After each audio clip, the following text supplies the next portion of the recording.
I am Ann Catamenos, the Senior Director of Development for Oakland Symphony. Welcome to everyone. Thanks for joining us for this second edition of this year's Michael Morgan Salon series.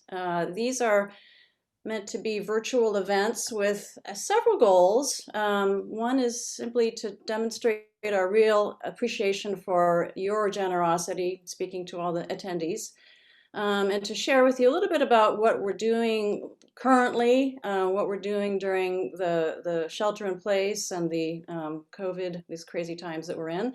And perhaps even more importantly, to have a platform for us to be together as we just have been, kind of catching up and chatting and being together in the way that's the only way that's feasible at the moment.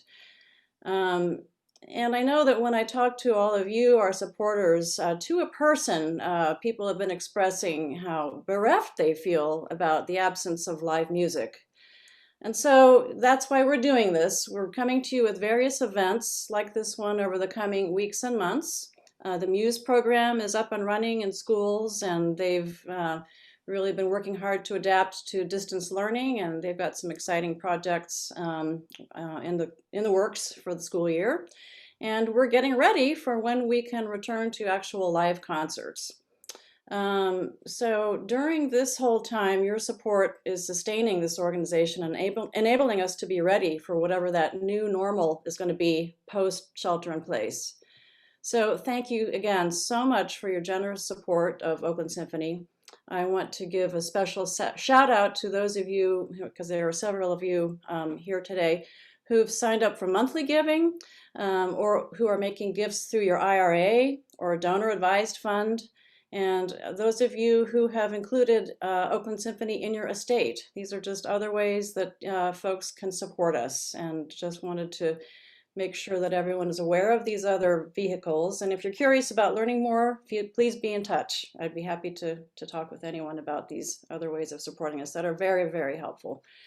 And now to our program. We have a really illustrious panel of speakers here today. We've asked each of them to basically share their story. How did they find their way to music initially? What was their path to then making a career in classical music? And we have some great video clips to go with that, the speaking point parts along the way. And in the end, I'm pretty sure we'll have time for some questions that you can share with the panelists. Thank you so much. I'm hoping that Zoom behaves for us today. Often things happen, so thanks in advance for your forbearance. And with that, Michael, why don't you take us off? I'm going to be brief about my origin story because everyone's heard it. I'm going to, and so that we can get to the video they're showing, which I haven't seen in a long time, and so I'm actually more eager to see that than I am to listen to myself talk.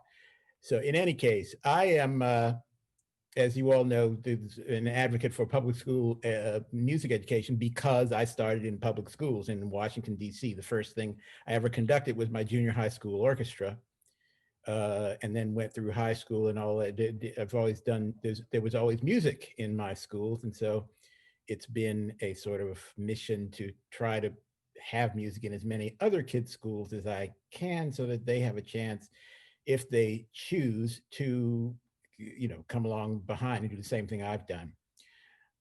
So that started, piano lessons started in the 3rd grade. That was also in an after-school piano class. Conducting started in the 7th grade. That was at a junior high school orchestra. And it's just continued straight the way through until now. I learned a tremendous great deal before I left high school. I mean, I got to Oberlin and I was not even allowed to take ear training for fun because I passed out of everything because I'd had it all in high school. So they let me tutor it, but it's been, it was great what the public schools gave me. And so I try to now give back those things. And I think the clip you're about to see is from a profile that the ABC News program 2020 did back in 1986. and I don't know how much they're going to show, but it was shot between, I was an assistant at Chicago Symphony, and it was shot between that and a concert I was doing at the Baltimore Symphony. And so the two things were sort of edited. They edited from one thing to there, from Schulte coaching me on the Brahms First at the piano in Chicago to me conducting the Brahms First with the Baltimore Symphony in Baltimore. The editing is, I think the editing is the most spectacular thing about the piece, but it's great. And the piece got in New York, got a local Emmy. So that was nice. But anyway, let's turn it over to the good folks at 2020. Well, it is, in fact, easy to beat time. But over the centuries, conductors have also evolved into virtuoso performers who seem to bring their commandments down from the mountain.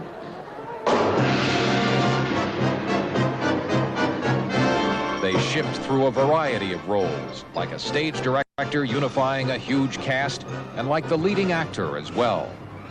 They create by interpreting, and they're also dependent on the abilities of 100 musicians and on a composer. That's why when you ask, what makes a good conductor, you may get singed by a flash of exasperation. Oh, Lord, if I knew the answer to that, I could have stopped conducting years ago. No matter what we do with our hands, no matter what sort of intricate beat patterns we give, the place the music really comes is it basically radiates from the way we are thinking. It goes out into the orchestra. Why have a baton at all? What purpose does it serve? Because your hand is, you have 5 fingers. It's not very clear when your hand moves. If you hold the baton, then the tip of the stick is ideally where the beat is supposed to be. It has been known to move, but it's meant to be at the tip of the baton. And that gives one place farther away from your body so that large groups of people at great distances can see the beat.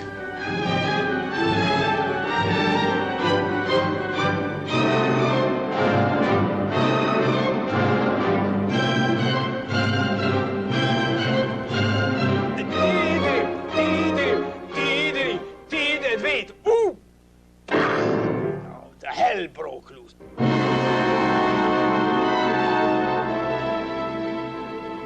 To make sure that hell breaks loose when he wants it to, Morgan has a score of the symphony in front of him.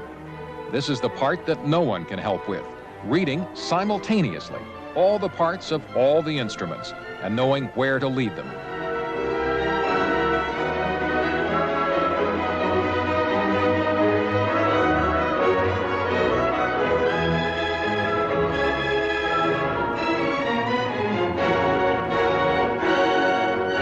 Just before the concert that night, in the small office where he changed into his tuxedo, Morgan had already taken the opportunity to write on his score the date of his first performance of Brahms' First Symphony.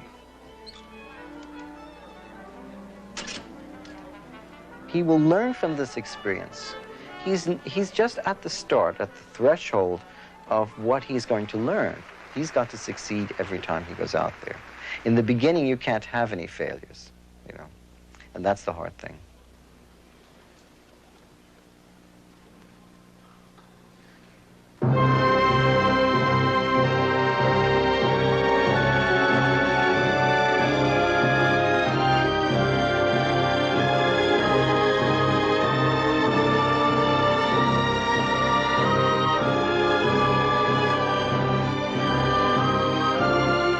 Did you have a sense that you were going to be able to do what you wanted to do, or is it always a mystery until it's either done or not? It's like anything else in life. You're not really completely sure you can do it until you get in and try to go through with it. And you see whether or not you're equal to the task, and on what level, and what things can be improved the next time.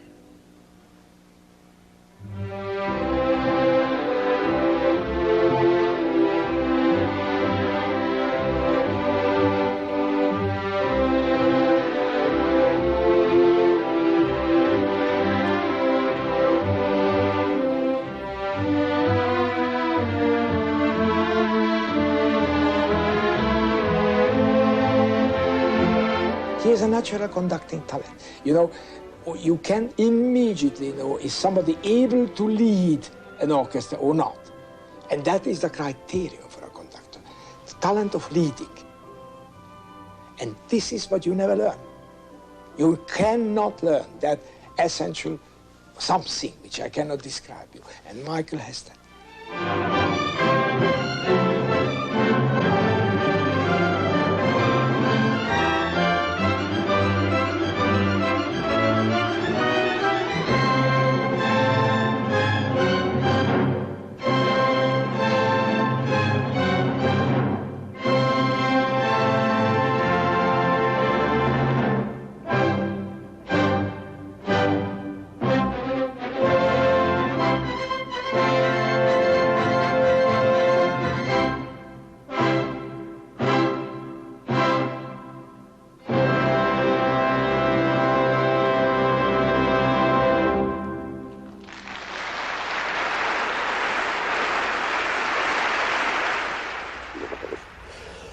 Young Michael Morgan may have a challenging future ahead of him. He's doing very well. He has already begun to build an impressive list of guest conducting credentials. He's done the Vienna State Opera at one point, and he has just been signed by Beverly Sills to conduct La Traviata at the New York City Opera. I hear he prefers opera. Yes, he does. It's apparently a much better learning experience to take all of the facets of opera and weave them together. That's great.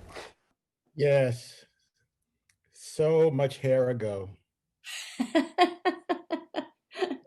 yeah, I've forgotten. I haven't seen that piece in forever and forever. So it's very nice to hear famous people say nice things about you. So there you are.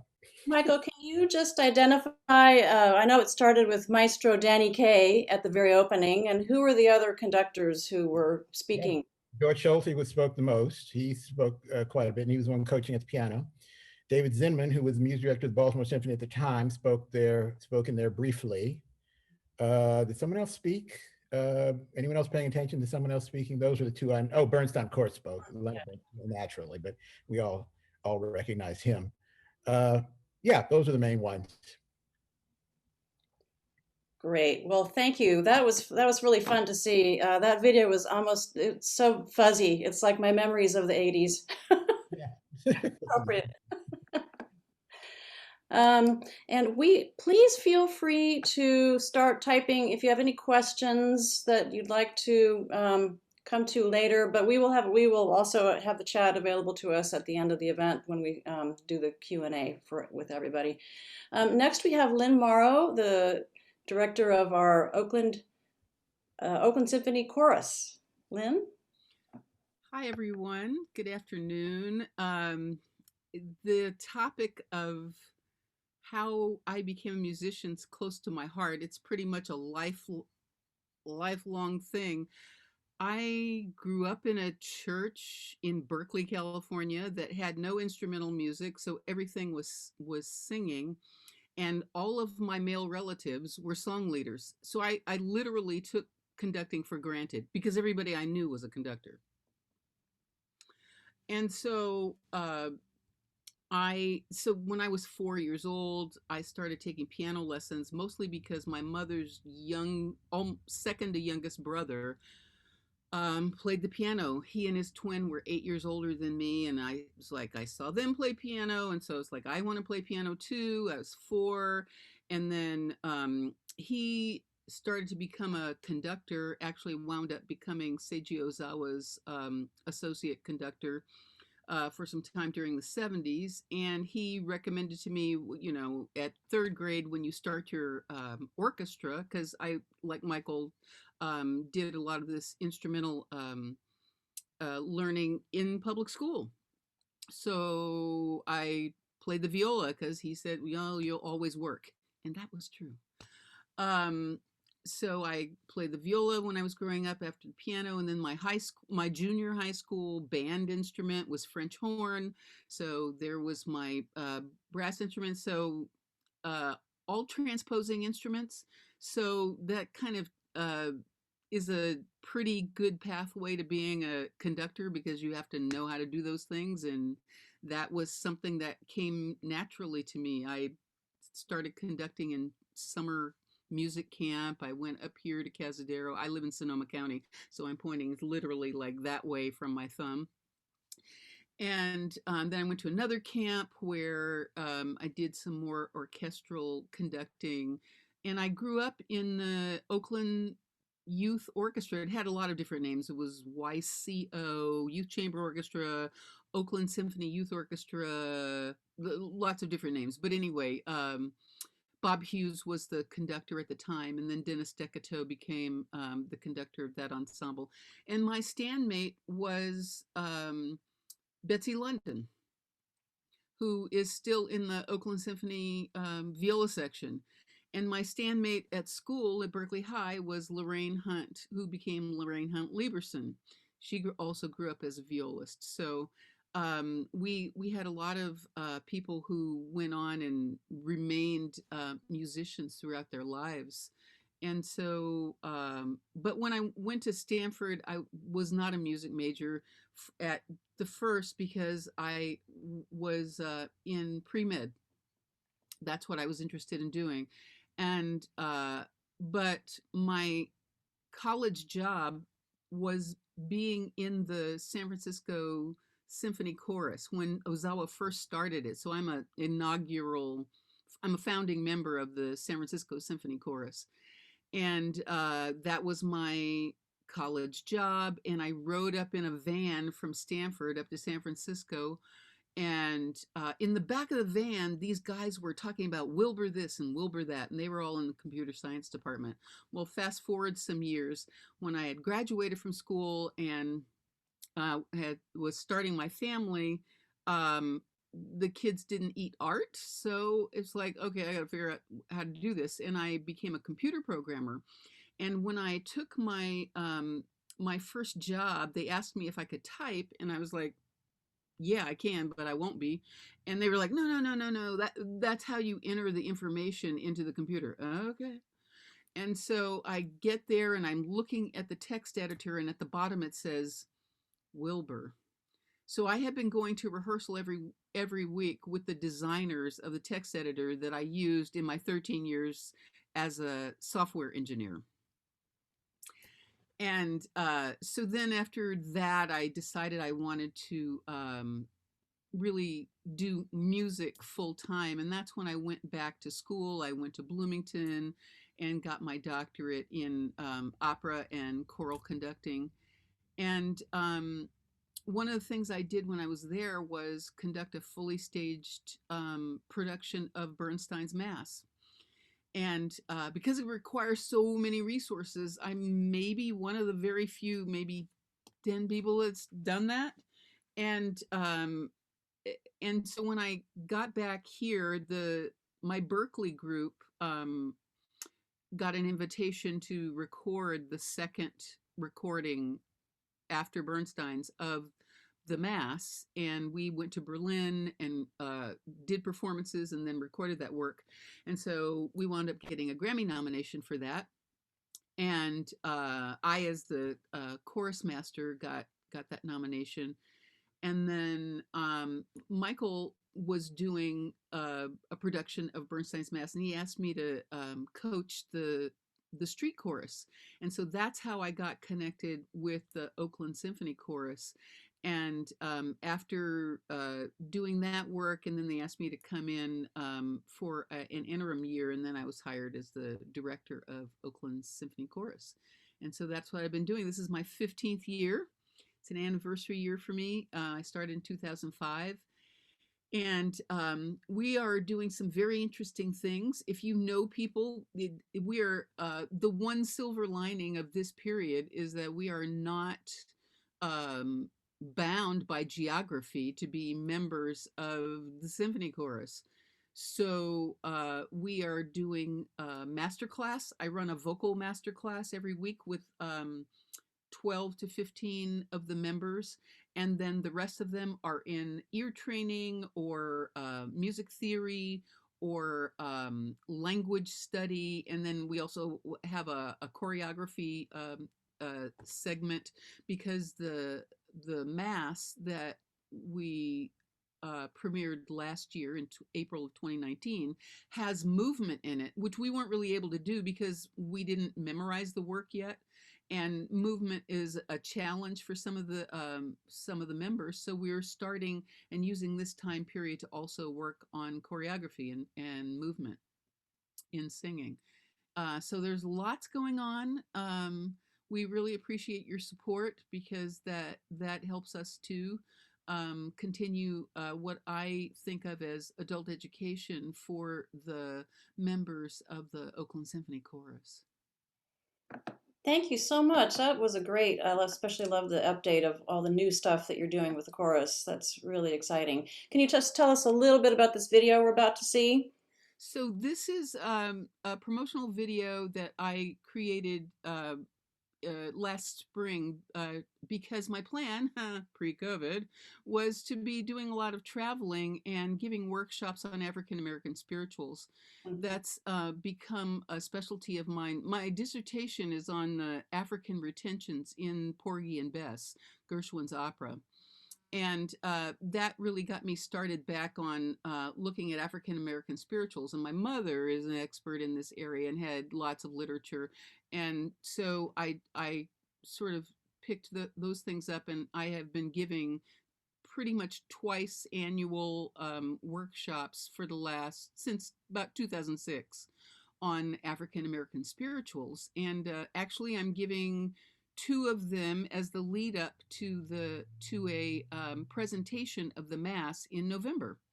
So you will get an invitation to attend those very short mini lectures. And so what you're about to see is a promotional video for one of those workshops, or one of my own workshops. Wonderful. Thank you so much. I had a friend say to me today after the most recent spirituals workshop that we did, that she almost loves the talking in between the singing.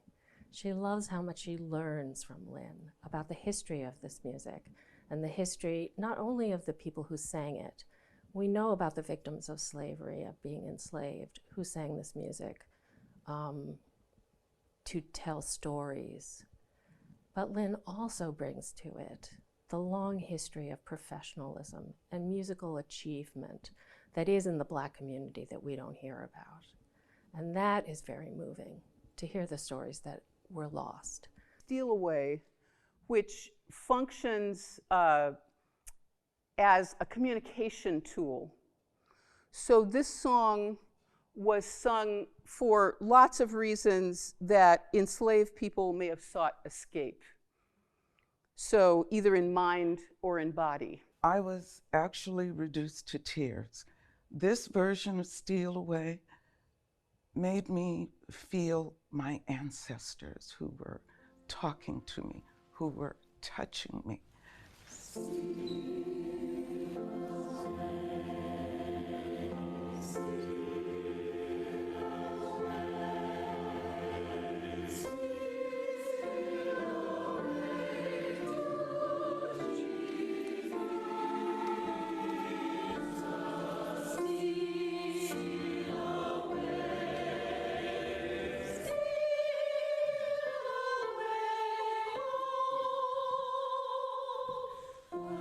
And because of the way Lynn teaches you, the historical background, the meaning, I can only say that if you haven't been to a workshop with Dr. Lynn Morrow, you need to do one.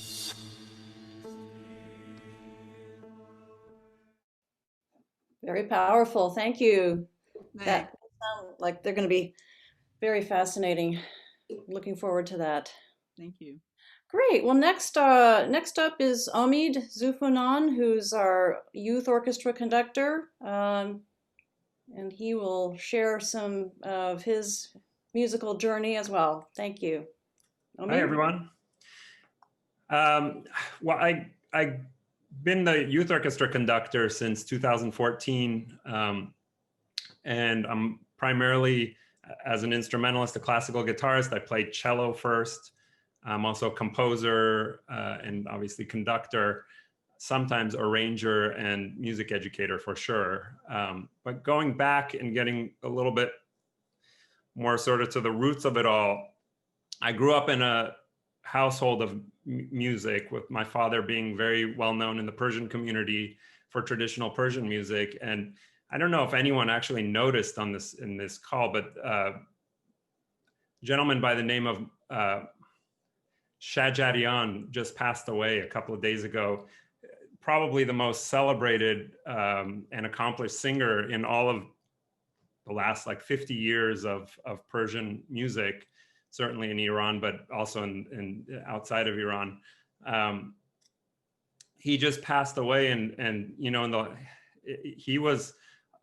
I grew up in a household where he and other people of his sort of caliber and all that, and poets of his caliber and all that, were actually coming through all the time. It was normal for them to be around visiting my father. So I grew up in that environment, and all my brothers played traditional Persian music. In the long list of things as an adult that you sort of hit yourself over the head and think, God, I was a real moron when I was a kid, is that people like that were coming around, and you take it for granted when you're a kid and you just grew up in it. And I'd be out with my friend or girlfriend, and like the most famous singer from Iran was singing in our living room, while I was hanging out outside.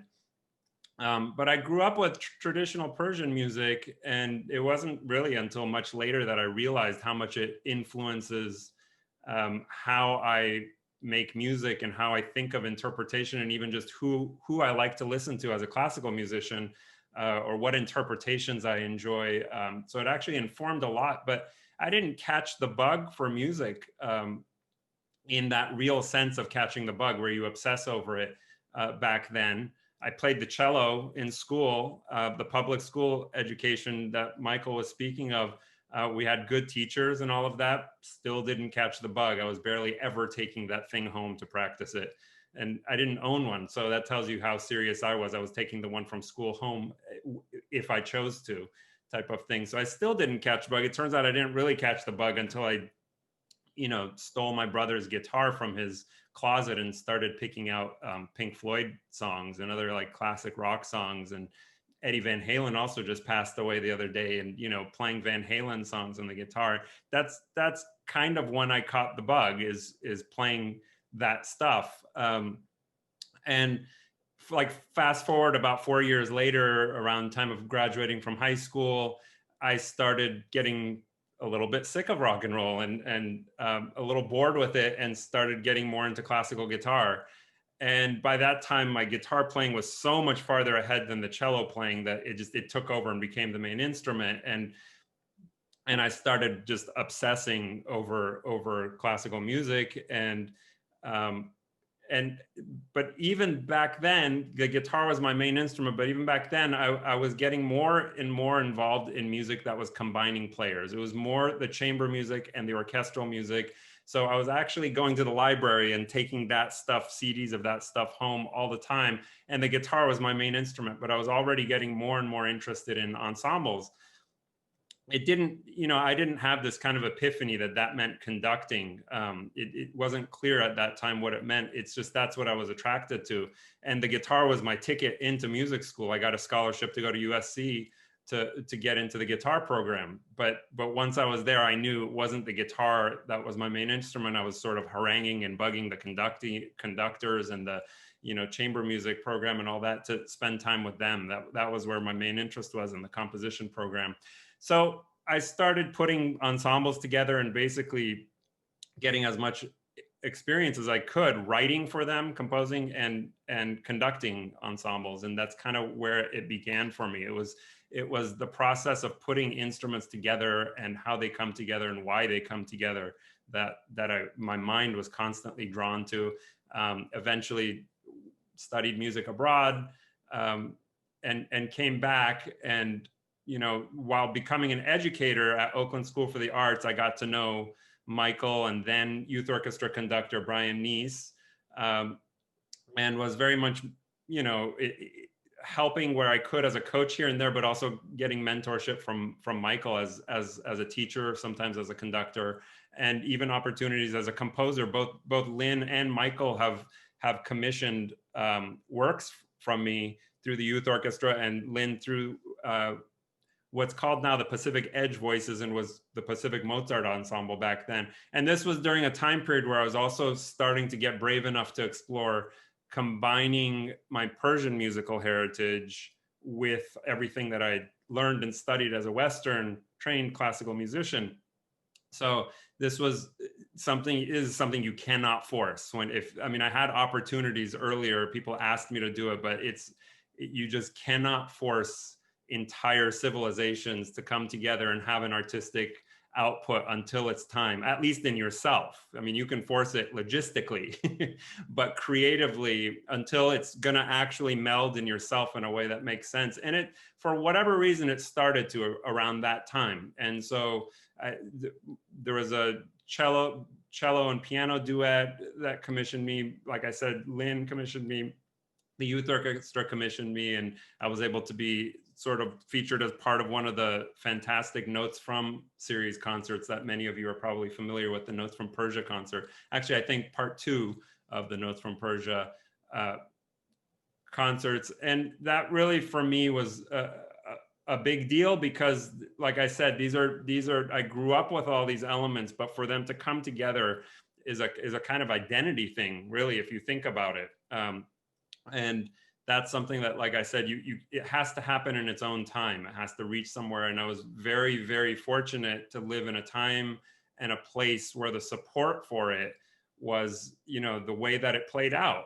The singers in Lynn's group, I mean, singing in Farsi, they were singing Rumi poems in Farsi and microtonal scales. That takes a special level of interest in another culture to take on. And I remember there was one movement in the orchestral work that was also microtonal. And I remember, Dan Ryder and Terry Bown and other musicians from the symphony too, running up to me during the break, playing the notes and checking with me, like they really wanted to know that they had the intonation right. And that level of attention and care. I was kind of still a little as a little bit of an outsider to the symphony at that point. I was on the periphery. I didn't know it internally that well.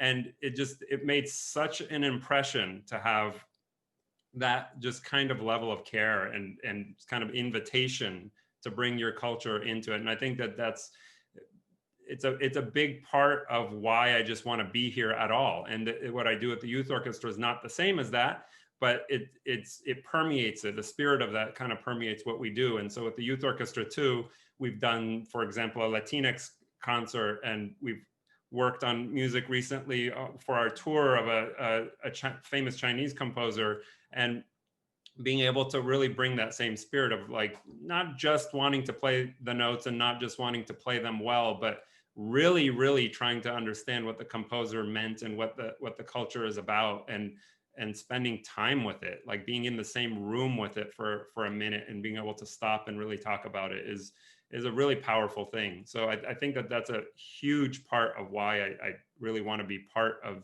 and have been part of this organization. The video, the video is actually much less autobiographical than some of the videos you've seen. In fact, it's not autobiographical at all. In fact, you won't see me in it at all. You won't see me conducting it at all. But I thought it would be good to show this video because, one, it captures a little bit of what everyone's going through right now and what the students were able to do under my sort of guidance, along with the guidance of our amazing sectional coaches. During the pandemic, this is from this past spring when things first went south. And then the other part of that is, in addition to showing you what we were able to do and what we've been up to, I'm also in my other sort of life and other capacity, a video producer. And most of my video work is not necessarily centered on music. Some of it is, but much of it's not. A lot of it's very much documentary style. And it's I do video work for the symphony as well, but it's very rare that my video work and my work as a music educator and as a leader of these students in the youth orchestra come together. That's actually very rare that they're on the same program. So that's this little piece is kind of special to me because I'm sort of not in real time, in slow-mo, at my desk at home conducting these kids by pasting their parts together so that it makes sense based on the recordings that they submitted for this short excerpt from the Dvorak Ninth Symphony.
Yay, that was fabulous. We're so fortunate that moment happened for you where the classical music came together and and you ended up here. That's fantastic. And I just really quickly, if I could just add that I see that Susie wrote that that's a shame. There should be more opportunities to come together, especially now and all that. I do want to mention that we are actually now looking to get chamber music going in person, outdoors, distanced, masks on, at least for the strings, very, very soon. We'll see what we could do with the winds because of the fact that they're not going to be masked. But we're looking to get the strings going in weekly chamber music coaching very, very soon because there's just no substitute for it. And I've said many times that I'm actually secretly kind of smitten about it because the fact that it's chamber music and not orchestra, because the kids actually don't ever get very much chamber music coaching. So I think getting 4 kids together with that level of responsibility to one coach, that ratio of coach to students is actually going to be something very, very special for their development. So I'm actually very excited to get that going very soon. That's really exciting. Thank you so much. Continuing in the education vein, our next speaker is Beth Vanderbernet, who's a cellist in the Oakland Symphony, in addition to being the lead teaching artist for the Muse programs, which work both in school and after school in Oakland Unified Public School District schools. So Beth, thank you. Hi everyone. Great setup there, and thank you for all the interesting tidbits into everyone's life. I grew up outside Detroit, Michigan, and I grew up in a very working class family, and my mother was very instrumental in making sure that we got a lot of opportunities in the arts.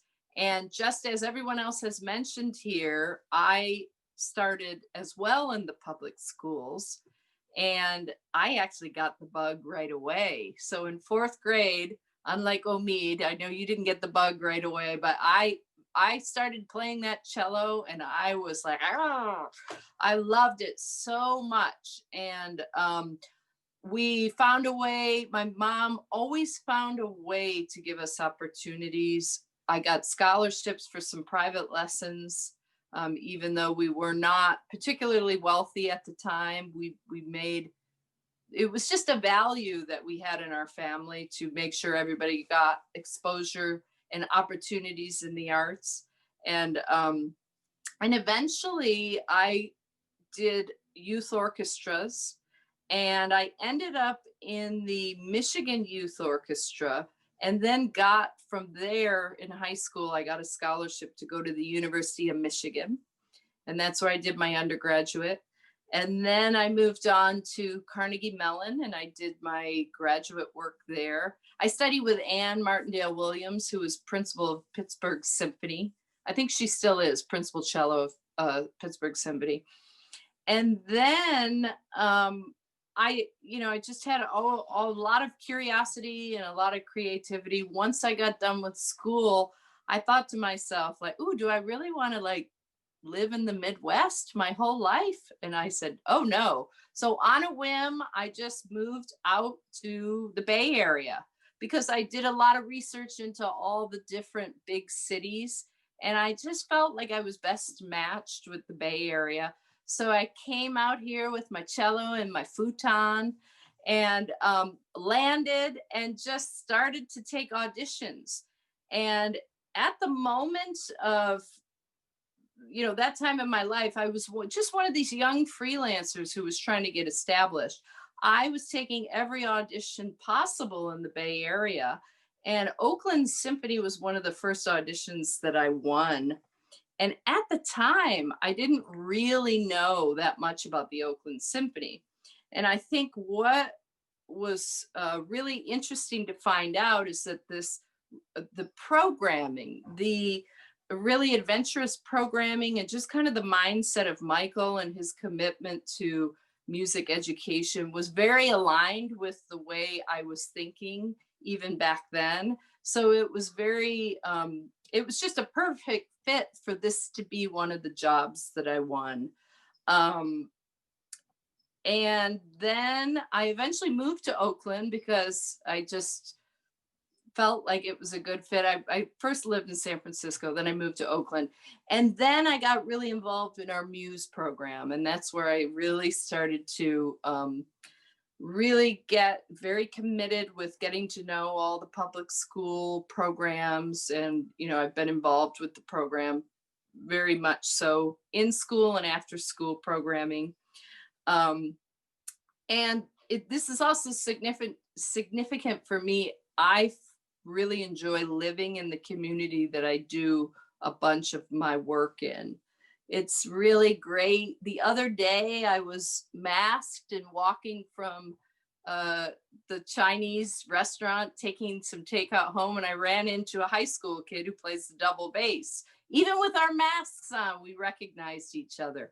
And that's really fun for me to run into the people who I work with all the time. I wanted to highlight a few. There's so many exciting concerts that we have had with Oakland Symphony during the years. Some of the really big impressions left on me, I would say Shostakovich Eighth, the Bernstein Mass, and I would say that the notes from Mexico, the notes from Native America, those are just a few that really stood out as exciting to me. But also I wanted to share some of the exciting times are also when things aren't going quite as planned on the stage. And, you know, there is a moment, Michael, I don't know if you'll remember this, but there was a year that we were doing Rachmaninoff's Third Piano Concerto, and we were in the midst of that concert, and that amazing soloist had a memory slip. And talk about exciting. Here we were, all of us playing in the orchestra. The pianist has had a memory slip, you know, and that's every performer's worst nightmare. But, you know, the excitement to see everyone's eyes grow by diameter, like, bing! And then to watch a group come back together and finish a concert. Those are some really incredible memories too. You know, it's all in the recovery. Anyway, those are just some of the highlights that I've had with the orchestra. And again, one of the biggest things is I realize how important it is to me to make music and music education where all people are included and all walks of life have access. And I think Oakland Symphony does a really good job at that. And I appreciate that, being part of it. So, and the video clip that I have set up, this is again one of my COVID projects. As a musician, we've all tried to keep our skills up and running. And so this is just, I've been making little videos during this time. And so this is Habanera by Bizet.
Wonderful.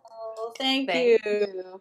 You know, speaking as an amateur cellist, first of all, and also as a colleague, Beth and I often work together on grant proposals and things like, and funding proposals. And we have lots of footage of Beth conducting and working with students. And so it's a real treat to see you as a musician.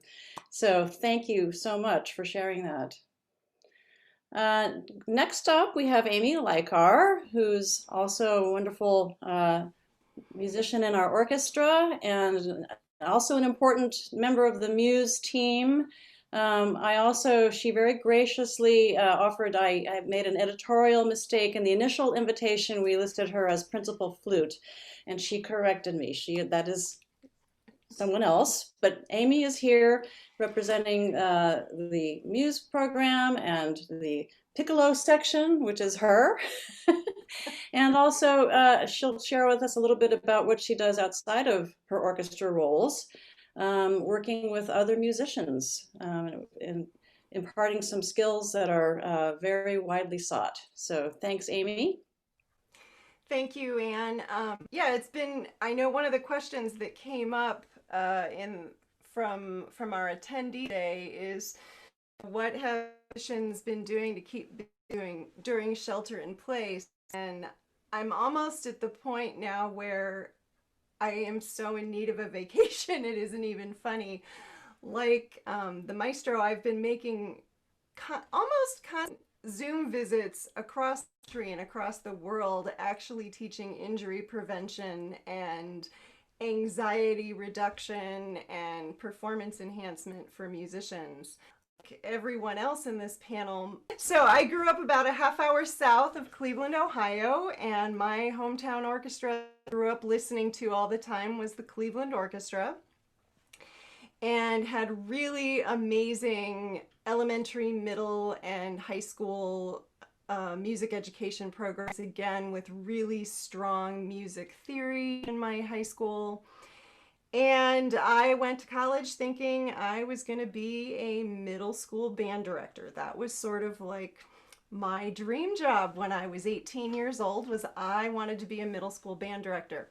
So that now when I mentor middle schoolers through the Muse program, I'm like, oh my gosh, how do these people do this day in and day out?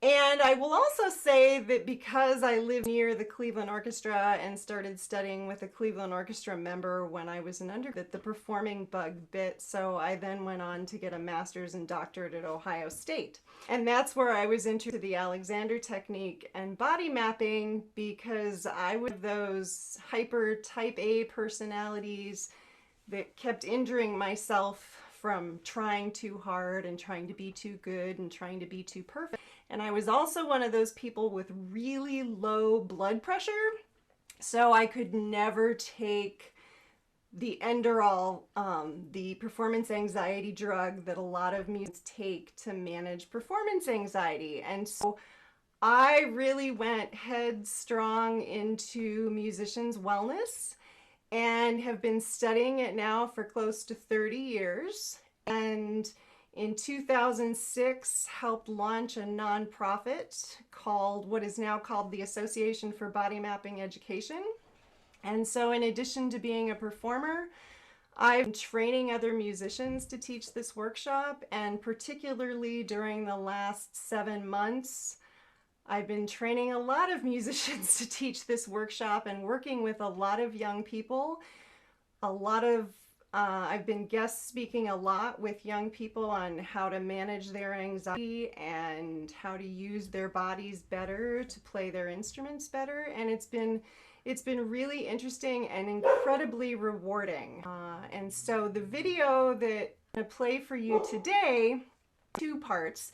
The first part is me performing Danza della Mariposa by Valerie Coleman, which many of you heard me play in January at the Michael Morgan Presents concert at the Piedmont Art Center. This time it was in August at St. Ignatius Church on USF for a live stream concert, so there's about 2 minutes of that. And there's another 2-minute snippet of me presenting for the National Flute Association's summer series. I got to present to about 70 of my colleagues live, and then it was kept online for another month for this 1,000-person membership to ask of me teaching some of the body mapping and musicians' wellness stuff. So that's my video.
excited to be with you here today for the NFA Summer Series.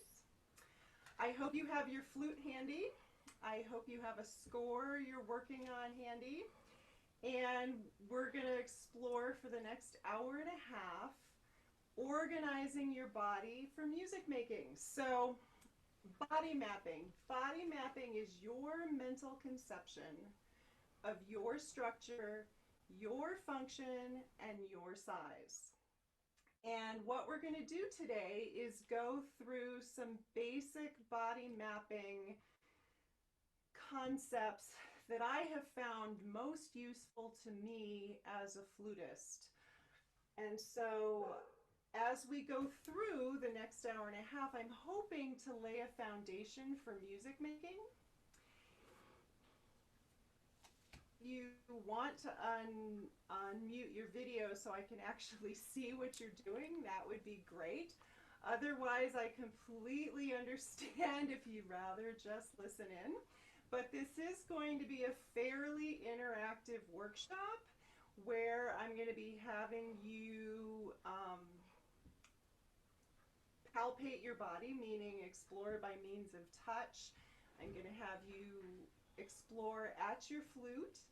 And so it helps me to see if you're understanding me, if I can actually see you. So I'm going to be presenting a lot of information, hopefully not too quickly, but There's always someone who needs to unmute themselves, right? Thank you so much, Amy. And we have a few more minutes, I think, if people can hang out for just another 5 or 10 minutes. Attendees, do you have any questions? You can send a chat, or you can also go, there's a Q&A box, and let me know if you have any questions you'd like to pose to the panel here.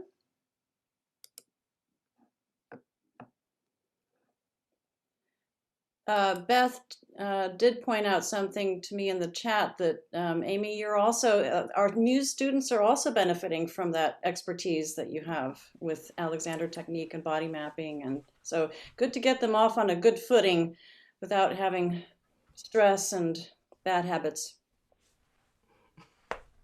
The youth orchestra students have as well. Great. Yeah, that's important. I think probably more in the youth orchestra, you see maybe repetitive stress injuries and in high school students even, you know, so it starts young. Unfortunately. Not seeing any questions coming up. I did also want to thank again all of our panelists and all of our guests for joining together today for this wonderful conversation. And I'd just like to also introduce Miyako Hatano, our executive director, who just wanted to share a few words with you. Oh, Beth, did you want to say something? It looks like someone came in with a question. I think someone just posed a question. Questions? Let's see. Oh, Kent. Let's see. Well, it looks like his question is how we've been keeping busy. And for me, it's been a combination of practicing and then also doing the type of that was in my video. I'll also do a little plug, given that I got to premiere the Marty Rokeach Concerto with the Oakland Symphony in 2016. I'm actually writing an article for the National Flute Association on piccolo concerto. I've done a review with Gabriella Lena Frank on her piccolo concerto she wrote, I think. I've done another interview with Ken Benshu and a concerto he wrote for Jen Gunn and played with the Chicago Symphony. And then a new concerto that was just premiered during quarantine in chamber version by Oded Zahafi, a composer from Israel that was written for Mary Kay Cleveland Orchestra. So I've been writing, I've been practicing, and I've been teaching. Yeah, I wanted to say that this whole thing of pivoting is huge to adapt to what we can do. One thing, I've been incredibly busy also, and I'm so grateful. One thing I wanted to say, I'm doing a lot of teaching online and a lot of making videos such as the one you saw, but I wanted to put out, I cannot impress upon people enough how appreciative people are to the people I'm working with to give private lessons. Especially, I have about 8 adults that I teach. Many of them are a little bit older, a lot of them live alone. This time of finding some purpose in music, and to continue on with something that's creative, something to quite honestly get up for every day, knowing that, oh, okay, I'm going to practice the cello. I just did a little backyard concert with one of my students where she and I sat socially distanced. We had our masks on and we played for her son. Now, that sounds like a very small thing, but right now, that's going a really long way for a lot of people. So, again, I feel fortunate to be pretty busy and very active. But I especially want to note that this, I know we're all struggling to survive, but this is a lifeline for a lot of people right now to have some kind of creative outlet. So. Yeah. That's certainly been something that's been important for the symphony chorus. We have been having weekly rehearsals since April, and we stayed in touch. We met over the summertime. We have crafted a way to do work every week during this fall semester with the chorus, and it has really made a difference in people's lives. I mean, another part of my life, I'm a university professor, so I'm teaching my students there, and I have encouraged them to be pioneers in this new environment, right? To figure out how will they do their auditions? How do they remain active? How do they do ensemble work using some of the technology? So I'm doing a lot of teaching as well. Susie Hovland had a recommendation. She's asking, how can musicians, youth and muse and symphony together, consider more performances, small group chamber performances around town, perhaps as a way to build grassroots connections by performing in various neighborhoods. And so, yeah, we're definitely looking at how can we do more musical engagement. So that's a great segue to Mieko, who's been really delving into what is possible right now with COVID and with the regulations in our county for public performances and for gathering. And so how can we transition to, perhaps small performances? So Mieko, thanks. Yes, that is certainly one of the biggest challenges that we all face, not only in our community, but across California and in so many other places. We're working on ways that we might be able to gather just to even do recordings without a live audience, and that's even currently not allowed in Alameda County. So, fingers crossed, there are task forces out there at the state level trying to get through the best safety guidelines possible so that we can open up this opportunity. Because as Beth said in the chat, musicians are the second responders.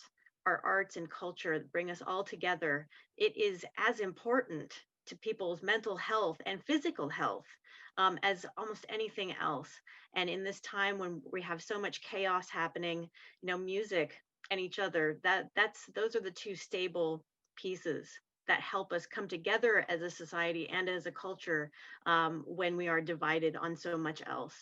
So to end, I just wanted to thank all of you on this call for all of these origin stories. There's an origin story for you and how you found music and how you found love of the Oakland Symphony in particular. And we're so grateful that you did.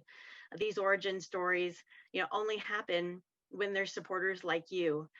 We all are in the places that we are because there were supporters that believed in music, in classical music in particular, and the talents of everybody that you see here. And so thank you so much for believing in the talents of our young people and everybody on this call that you see as teachers to help that next generation and build their origin stories. So thank you all so much for your gifts, and thank you for your time. And thank you, panelists. This was really wonderful. It was so great to learn so much about you. Bye-bye, everybody. Have a great Have a wonderful weekend. Oh, and don't forget, Repast is released at 6 p.m. So from one thing to the next. That's exactly right. All right, take care, everyone. Thank you, Miyako. Thanks, everybody. See you Bye. soon, we hope.